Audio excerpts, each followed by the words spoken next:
Bill को सरकार पारित कैसे कराएगी अगर इतना कड़ा स्टैंड विपक्ष लेकर बैठी हुई है? तो शक है आपको पारित होने पे? नहीं, देखिए, इस प्रश्न का उत्तर तो मेरे पास भी नहीं है, लेकिन मैंने 370 देखा था कि 370 लगता नहीं था कि राज्यसभा में पारित हो जाएगा। और जो पार्टियां विरोध करने वाली थी वो भी उतर के उसके समर्थन में लोगों ने वोट दे दिया। कल्पना ही नहीं थी कभी बहुजन समाजवादी पार्टी या बाकी पार्टियां उसका समर्थन करेगी और वो पारित हो गया था। लेकिन इस समय का विरोध थोड़ा ज्यादा विरोध है और ये हो सकता है तो फिर उन्होंने, प्राइम मिनिस्टर ने कहा है कि आप सपोर्ट नहीं करेंगे तो हम इसको जनता के बीच ले जाएंगे। तो दरअसल जो मैं कह रहा हूं कि देखिए, कुछ पार्टियां सैद्धांतिक रूप से आरक्षण, महिला आरक्षण की विरोधी रही हैं, तो बहाने से विरोध हो रहा है। ये वो एक बनाया गया है समाजवादी पार्टी और कई के द्वारा। वो आरंभ से ही उनका विरोध रहा है, पहले दिन से ही विरोध रहा है। तो एक बहाना, इसमें ऐसा कुछ नहीं है। एक बार आपने उठा दिया, इसको पारित करा देना चाहिए, क्योंकि इसके लिए चुनना कि आप जब अभी क्यों बढ़ा दे रहे हैं, परिसीमन क्यों नहीं हुआ। 76वां संशोधन में इंदिरा जी ने 76 में 42वें संशोधन के द्वारा कि जनगणना, जनसंख्या नियंत्रण करना है, इसलिए उन्होंने एक कैप लगा दिया था कि 2001 तक सीटें नहीं बढ़ाई जाएंगी। तो अब कभी भी सीटें न बढ़े और जनगणना के लिए रुका रहे, यह भी उचित नहीं है ना।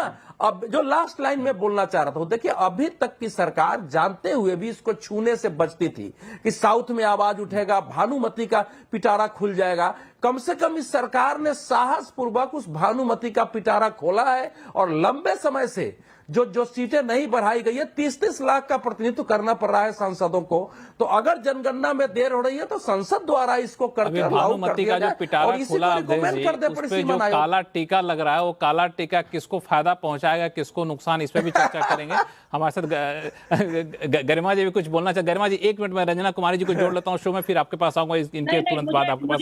रंजना कुमारी जी, जिस तरीके का, मैं आ रहा हूँ गरिमा, ठीक है, अब आपत्ति, मैं आपको आपत्ति दर्ज कराने का मौका दूंगा, लेकिन एक गेस्ट हमारे साथ आधे घंटे से बैठे, उनको बगैर जोड़े अब आगे नहीं बढ़ सकता हूँ। रंजना कुमारी जी, इस बिल का जिस तरीके से जो राजनीतिक स्टंट अभी लिया गया, राजनीतिक रुख अपना रही है हर पार्टियां, आपको क्या लगता है कि वाकई ये एक सिर्फ राजनीति रहेगी या फिर इसका जमीन पर असर दिखेगा? रंजना जी, देखिए, अभी तक तो नीरजा जी ने बहुत अच्छी तरह से इस बात को समझाया कि महिला आज एक वोट बैंक है, जीत हार तय करती हैं, चाहे मध्य प्रदेश का चुनाव हो, बिहार का हो, उड़ीसा का हो, स्पष्ट दिखाई पड़ा है। और जो पार्टी इसको लाके इम्प्लीमेंट करेगी वो एडवांटेज वो पार्टी होगा। बीजेपी कर रही है और सचमुच इम्प्लीमेंट कर पाएगी तो एडवांटेज बीजेपी होगा, ये दिखाई पड़ रहा है। इसी के लिए इस बात को अभी लाया गया। महिला को न्याय देने का कोई समय नहीं है। अगर 30 साल तक लंबित रखा है तो अगले 100 साल तक भी लंबित रख सकते हैं। तो इसलिए ये नहीं कहना कि अभी क्यों, कल क्यों और पहले क्यों नहीं किया। जब कर रहे हैं तो कर रहे हैं, इसको करने दीजिए। कौन सी पार्टी ऐसी है जो खड़े होकर आज ये कह सकती है कि हमें महिलाओं का वोट नहीं चाहिए? अगर वोट चाहिए तो आपको इसका समर्थन करके इसको पास करवाना होगा। और ये जहां तक परिसीमन का मामला, तो आज ही संसद के अंदर हल हो गया ना। वो ये हल हो गया कि भाई हर प्रोपोर्शनेट चेंज होगा और हर राज्य की सीटों में बढ़ोतरी उस राज्य की सीट के हिसाब से होगी। तो कहाँ फिर अब कोई किसी के साथ, अगर 88 एक जमाने में उत्तर प्रदेश की सीटें, आज 80 सीटें हैं और 80 सीटों में 39 सीट्स तमिलनाडु की थी, तो प्रोपोर्शनेट तो वही हुआ ना। अगर 59 हो जाती है तमिलनाडु की सीट और 120 हो जाती है यूपी की सीट, तो प्रोपोर्शनेट वही रहेगा जो 80 और 39 का फर्क। तो इसलिए ये अब कहना, और खास तौर से जब लॉ मिनिस्टर का एश्योरेंस है कि ये बात मिस हुई है और इसको हम लोग उसमें डालेंगे बिल के अंदर, अगर बिल के अंदर वो डाल दिया जाता है तो कोई कारण नहीं है किसी भी राजनीतिक दल के लिए कि वो इसका विरोध करे। और अगर विरोध करता है तो महिला विरोधी है, मैं मानती हूँ। देखिए, हम लोग 30 साल सड़क से संसद तक संघर्ष किए हैं। नीरजा जी जानती हैं कितनी बार हम लोग गिरफ्तारी दे चुके हैं, कोई ऐसा देश का प्रधानमंत्री और राष्ट्रपति नहीं है जहां मेमोरेंडम लेके नहीं गए। गांव-गांव में, पंचायत में हम लोग ने मोबिलाइजेशन किया। तो ये मतलब ही कोई वो खिलवाड़ नहीं चल रहा है। राजनीति, देश की राजनीति का सबसे ज्यादा रंजना जी, दरअसल सबसे दिलचस्प बात यह है, रंजना जी, दिलचस्प बात यह है कि महिला आरक्षण का कोई विरोध ही नहीं कर रहा। क्योंकि मुझे, लक्ष्मण जी, मैं आपसे एक आग्रह करना चाहूंगी कि मुझे तुरंत दूसरे प्रोग्राम में जुड़ना था, मैं लेट हो चुकी हूँ। मैं सिर्फ ये कहना चाहती हूँ, मैं खास तौर से अपनी महिला, जो हमारी राजनीति की प्रतिनिधित्व यहाँ आता है, छोटी सी बात, सीनियर हूँ, काफी दिन से काम कर रही हूँ महिला सशक्तिकरण का, सिर्फ आग्रह इतना है कि आप लोग खासतौर से कांग्रेस की जो यंग महिलाएं हैं उनको प्रियंका गांधी से सीखना चाहिए। आप कड़ाई से अपनी बात रखिए, आप मजबूती से रखिए, पर दूसरे को चिल्लाने चीखना, वही बात बीजेपी के बारे में लागू होती है। और खास तौर से महिला प्रवक्ताओं को तो अपनी बात को सोच समझ के अच्छी तरह से स्टडी करके, अब ये किस जमाने से बात शुरू हुई थी? मोतीलाल नेहरू जी के जमाने से बात शुरू हुई थी। उसके बाद ये आई थी सरोजिनी नायडू के जमाने में, जब वोट की मांग की गई महिलाओं के लिए। और यही देश ऐसा है कि आजादी की पूर्व संध्या पर ही महिलाओं को बराबरी मिल गई। वायदा हुआ संविधान में, बाबा साहब भीमराव अम्बेडकर का सपना था कि हम बराबरी देंगे। जो देश महिलाओं को आगे नहीं ले जाएगा वो आगे बढ़ेगा ही नहीं। और हम देख रहे हैं कि बहुत सारी चीजों में इसीलिए पिछड़े हैं। एक छोटे सवाल का जवाब दे दीजिए, एक छोटे से सवाल का जवाब दे दीजिए हमारे रंजना कुमारी जी।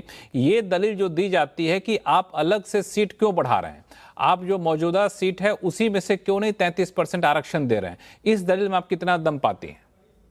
देखिए, अवधेश जी ने आपको जवाब दे दिया। हम लोग भी पार्लियामेंट के गलियारों में बहुत घूमे, घर घर गए एमपी से बात करने। जब भी ये बिल पेश होने वाला होता था तब हम लोग इंडिविजुअल लेवल पे जाकर के बातचीत करते थे।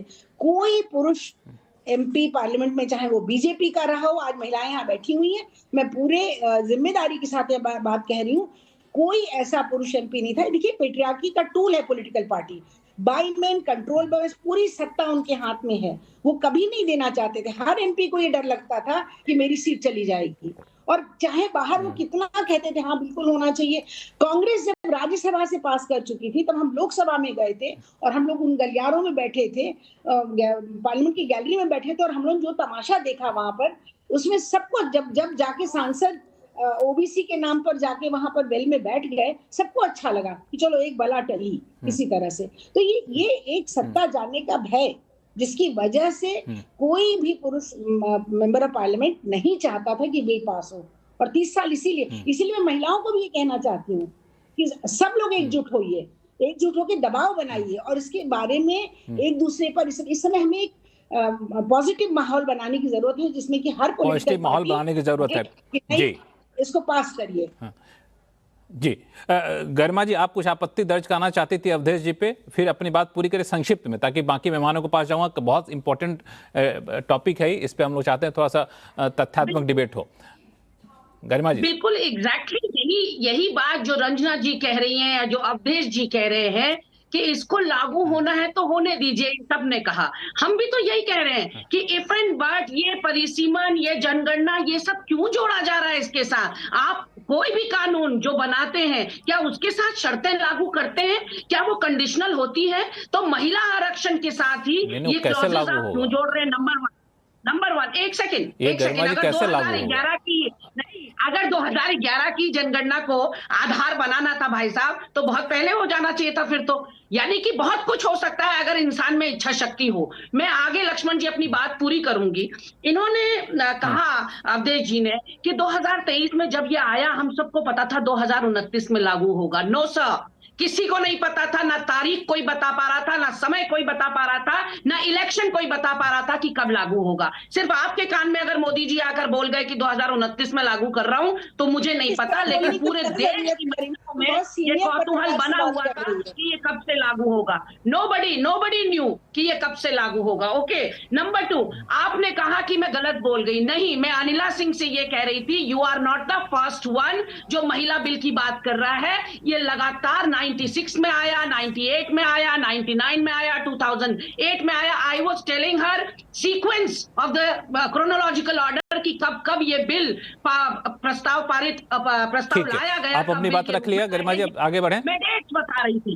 नंबर 2, एक मिनट, जब मणिपुर जल रहा होता है और वहां से केवल 2 एमपीज का प्रतिनिधित्व होता है, तब हमें डिस्पैरिटी समझ में आती है, तब हमें समझ में आता है परिसीमन कितना इंपॉर्टेंट है। क्योंकि एक पूरा राज्य जल रहा है, उसके क्योंकि प्रतिनिधि नहीं है सदन के अंदर, तो उसकी बात गौड़ हो जाती है। मेरे प्रदेश नहीं, वहां पे तो गरिमा जी क्लियर कर दिया गया है, वहां पे तो साफ कर दिया गया है गृह मंत्री की तरफ से, प्रधानमंत्री की तरफ से, कि किसी भी राज्य का जो रेशियो है, अनुपात है, वो किसी भी कीमत पे कम नहीं होगा। लिखित गारंटी देने को हम तैयार हैं। हो सकता है कि बहस के दौरान सरकार इसमें संशोधन भी लाए, इसकी तो लिखित गारंटी दे दी गई है। अब इसको कानूनी जमा पहनाया जाए, ये एक मुद्दा हो सकता है। मैं अपनी बात समाप्त कर रही हूँ। मैं अपनी बात समाप्त कर रही हूँ। 33 क्यों, अगर आधी आबादी कह रहे हो तो 50% दो ना फिर। और हम तो वो पार्टी हैं जिसने महिला को हर जगह अग्रणी स्थान पे रखा, पहली महिला प्रेसिडेंट, पहली प्रधानमंत्री, पहली स्पीकर, पहली राष्ट्रपति। ये बताएं भाजपाई कौन सी महिला प्रेसिडेंट है भाजपा के अंदर आज तक? तो महिलाओं को बेटी बचाओ बेटी पढ़ाओ मोदी जी का। गरिमा जी माफी चाहूंगा, हम लोग थोड़ा सा चाहते हैं कि इस बिल तक ही रहें, और बिल में काफी इंपॉर्टेंट पॉइंट है जिस पे हम चाहते हैं कि डिबेट हो, इधर उधर ना भटके। एक सवाल अनिला सिंह जी मैं आपसे पूछूंगा, फिर निर्जय मैम आपसे ही पूछूंगा, अवधेश जी आप भी जवाब दीजिएगा। तो वो सवाल ही अनिला सिंह जी कि इसमें कहा गया है कि रोटेशन किया जाएगा, जो महिलाओं के लिए जो सीटें आरक्षित होंगी वो एक तय समय के बाद जो है वो हट जाएंगी, फिर वो दूसरी सीटें महिलाओं के लिए आरक्षित होंगी। उसने बहुत ही इंपॉर्टेंट पॉइंट रेज किया अखिलेश यादव जी ने कि जो लोग रहते हैं वोट अपने संसदीय क्षेत्र का, उसका एक लगाव होता है कि हम इसके लिए इतना काम करें कि अगली बार जनता वोट दे, फिर अगली बार इतना काम करें कि अगली बार जनता वोट दे। जब रोटेशन आप करेंगे तो वो लगाव जो है वो घट जाएगा। मान लिया आज ये आखिरी टर्म है तो हम मान के चलें अब तो यहाँ से मुझे लड़ना है नहीं, हमको कहीं और जाना, तो हम यहाँ पर ध्यान नहीं देंगे। बहुत ही व्यवहारिक पहलू है ये, इसको कैसे दूर करेंगे आप? देखिए सबसे पहले तो रंजना कुमार जी ने और माफी चाहूंगा मैं तू मैं वाला डिबेट मत करिए यहाँ पे, जो बड़ा ही फैक्चुअल सवाल उठाया उसका जवाब दीजिए तो अच्छा रहेगा। हमारे दर्शक थोड़े से इस तरह के डिबेट के ज्यादा आदी जवाब दे रही हूँ। डोंट लक्ष्मण जी, मैं गरिमा जी की तरह चिल्ला नहीं रही हूँ, तो इसका मतलब ये नहीं कि मैं आपने जो प्रश्न किया है उसके उत्तर की मैं भूमिका निभा दूं, ठीक है ना। मैं कांग्रेस की प्रवक्ता की तरह बिना तथ्यों और बिना तर्कों के आधार पर यहाँ मैं चिल्लाकर बोल नहीं सकती हूँ। अब मुझे मैं वही कह रही हूँ, दोनों सीनियर लेडीज ने बैठकर देखिए चिल्ला रही हैं, आप इनको कंट्रोल नहीं कर रहे हैं, ये फिर चिल्ला रही हैं, आप इनको कंट्रोल नहीं कर रहे हैं। आपका काम है इनको कंट्रोल करिए। थोड़ा शांत कर दीजिए गरिमा जी को, थोड़ा शांत करिए, भाजपा की प्रवक्ता की बात आने दीजिए, फिर आगे गरिमा जी के पास जाएंगे। अनिला जी अपनी बात करिए, आपकी बात जाएगी। बात करना चाहते हैं और ये महिला लगातार चिल्ला रही है, बिना तथ्यों के बैठी हुई है, आवाज बंद कर दी, रॉन्ग फैक्ट्स दे रही हैं, बोलिए और चिल्ला रही हैं। अनिला जी आप बोलिए।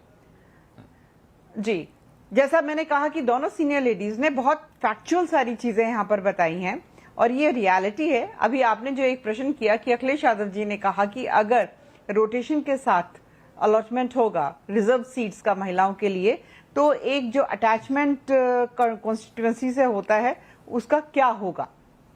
ठीक है, एक जेन्युइन कंसर्न है, मैं आपकी बात को नकार नहीं रही हूँ, मैं अखिलेश यादव जी की बात को भी बिल्कुल नहीं नकार रही हूँ। पार्लियामेंट है ही इसीलिए ना, आप करिए ना डिबेट इस चीज के ऊपर। आपने अपना केवल कंसर्न बताया है, विपक्ष के और लोग भी बात करें, और जो सत्ताधारी सरकार है उसका कर्तव्य है कि वो उसको उत्तर दे, या तो बदलाव उसमें लेकर आए या फिर विपक्ष को कन्विंस कर दें। यही तो नरेंद्र मोदी जी और ऑनरेबल होम मिनिस्टर साहब हैं अमित शाह जी, वो यही तो कह रहे हैं कि बात करिए, आप मेरे ऑफिस में भी आ जाइए, मैं एक एक नेता को सब कुछ बता सकता हूं, डिस्कस कर सकता हूं। तो यहां तो नकार नहीं रही ना सरकार, आपकी जो कंसर्न्स हैं उसके ऊपर चर्चा करने के लिए सरकार बैठी हुई है। अगर मना कर रहे हो, हाँ, अगर कोई कहते ना हिटलर वाला तानाशाना करके और नहीं पास होगा, जो हमने दिया है आपको, ऐसा तो कुछ भी नहीं है ना। पार्लियामेंट इसीलिए है, और अमित शाह जी कह रहे हैं मेरे ऑफिस में भी आ जाओ, जितने लोग आना चाहो, जब आना चाहो आओ, मैं बताऊंगा। ठीक है, तो मुझे लगता है कि इसको वैलिड कंसर्न नहीं करनी चाहिए। और एक चीज फाइनली कहना चाहती हूँ, अभी जस्ट अ सेकेंड, मैं फाइनली एक बात और ये कहना चाहती हूँ। अभी मैंने कांग्रेस की प्रवक्ता को सुना, पहले क्यों नहीं किया 2023 में। अरे भाई, 543 सीट्स में से 180 सीट्स देने की बात अगर तय हो जाती तो 2010 में भी शायद ये पास हो जाता। नहीं हुआ ना, क्योंकि मेल मेंबर ऑफ पार्लियामेंट तैयार नहीं हुए, चाहे वो किसी भी पॉलिटिकल पार्टीज के रहे हो। ये सच्चाई है, आप इग्नोरेंट वर्ल्ड में मत रहिए। आज नरेंद्र मोदी जी इस सपने को सच्चा करके लेकर आए हैं और एक नया कदम उठाकर इसको जल्दी इंप्लीमेंट करना चाहते हैं, तो उसमें सहयोगी बनिए, और जितना आप लोग विरोध करोगे उतना ही अपने को एक्सपोज करोगे। आज डीएमके ने, उनके मुख्यमंत्री ने भी काले कपड़े पहनकर इस बिल को जलाया। अरे अपने काले कर्मों को जला लेते। हार आपके सामने है, तो आप कह रहे हो कि ये जो बिल लेकर आ रहे हैं यहाँ पे डिस्टर्ब करना चाह रहे हैं, अलग अलग बहाने ढूंढ रहे हैं। कुछ जवाब देना चाहती है ममता बनर्जी और अनिला जी एक मिनट शांत हो, गरिमा जी कोई जवाब देना चाहती हैं। सारे कर्म आपने किए होंगे और आप कर रहे हैं लगातार। मणिपुर जल रहा था 3 साल तक, आपके कोई नेता वहां नहीं पहुंचे। महिलाओं को नग्न करके घुमाया जा रहा था, उनको प्रतिनिधित्व नहीं चाहिए? आदिवासी महिलाओं को नहीं चाहिए प्रतिनिधित्व? आप अपनी और मेरी बराबरी आदिवासी महिलाओं से करती हैं। हमको संसाधन मिले हुए, हमको प्लेटफॉर्म्स मिले हुए, क्यों नहीं ओबीसी महिलाओं की बात हो रही है? और प्रधानमंत्री कितने हल्के अंदाज में उनके लिए बात कर रहे हैं। मैं लक्ष्मण जी छोटी सी बात यहाँ पर अगली बार तथ्यों के साथ बैठिएगा तो चिल्लाएंगी नहीं, फैक्ट्स के साथ आया करें, तैयारी करके आया करें। केवल चिल्लाने से नहीं कुछ सिद्ध हो जाता है। कोई तथ्य नहीं है, कोई जानकारी नहीं है, अज्ञानी महिला हैं आप। उन्होंने कहा मैंने आप अज्ञानी महिला हैं, आपको कोई जानकारी नहीं है। ऐसा व्यक्तिगत टिप्पणी अनिला जी मत करिए, इनको अपनी बात सुन। नहीं मैं बिल्कुल करूंगी, सारे फैक्ट से गलत लगातार बता रही हैं। अज्ञानी है, इनको कोई जानकारी आप नहीं है। इनको फैक्ट को काटिएगा, फैक्ट का जवाब दीजिएगा। कूपमंडू के ये बिना तैयारी के आई हैं, बिना तर्कों के साथ आई हैं, न तथ्य दे पा रही हैं, केवल चिल्ला रही हैं। में कोई ना कोई षड्यंत्र होता है, कोई ना कोई प्रपंच होता है। ना आपने सर्वदलीय बैठक बुलाई, ये झूठ बोला है सदन के अंदर। आज सर्वदलीय बैठक भी नहीं हुई। 29 अप्रैल के बाद बुलाइए ये कहा गया था, लेकिन आज ही सत्र बुला दिया गया। मुख्यमंत्रियों से, राज्यों के मुख्यमंत्रियों से कोई बात नहीं हुई है।